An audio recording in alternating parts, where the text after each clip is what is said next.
nshaka kuruhuka pe nananiwe kandi urabona mama ndi kumusiga mu rugo muri weekend nta nubwo akora atambona rwose urumva yabifata nabi kandi twaragiye kumusura rero biransaba yuko kuwa mbere nzakoreza amafaranga hanyuma wowe ujye kurangura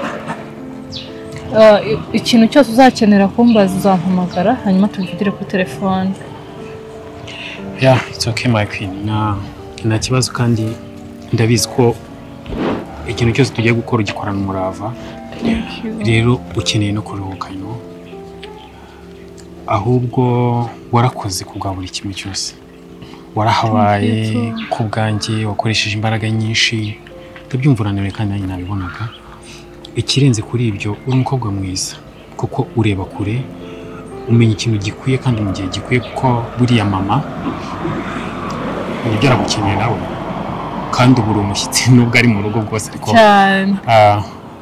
mwagiye kumusura so rero nawe akeneye kubabona